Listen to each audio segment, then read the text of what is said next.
దేశంలోనే అత్యుత్తమ క్రీడా విధానాన్ని త్వరలోనే తీసుకొస్తామని శాప్ చైర్మన్ అనిమిని రవినాయుడు ప్రకటించారు.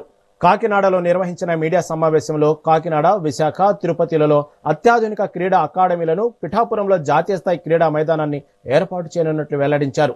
గత ప్రభుత్వ హయాంలో క్రీడా వ్యవస్థ పూర్తిగా నిర్వీర్యమైందని, ఆడుదాం ఆంధ్ర పేరుతో జరిగిన భారీ అవినీతిపై చట్టపరమైన చర్యలు తీసుకుంటామని హెచ్చరించారు.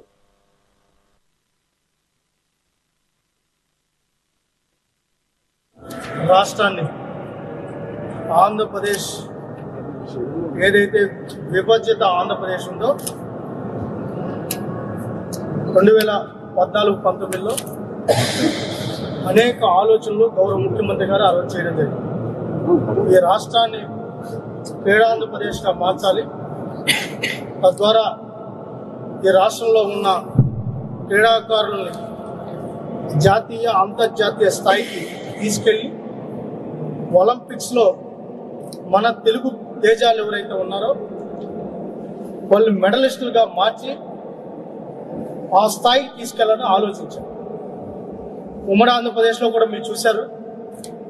ఆ రోజు గచ్చిబౌలిలో అంత ఇన్ఫ్రాస్ట్రక్చర్ వచ్చిందన్న గోపీచంద్ గారికి ఆ రోజు అకాడమీకి స్థలం ఇచ్చి ఆ రోజు అకాడమీ నిర్మాణానికి సహకరించడంతో అనేక మంది క్రీడాకారులు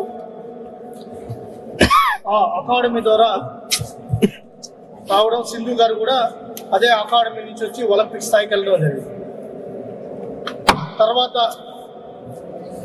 చంద్రబాబు నాయుడు గారు ప్రతి నియోజకవర్గంలో క్రీడా వికాస కేంద్రాలు ఉండాలి, అందులో భాగంగానే కాకినాడలో కూడా ది బెస్ట్ ఇన్ఫ్రాస్ట్రక్చర్ ఉండాలని ఆ రోజు ఒక ప్రణాళిక రచించారు.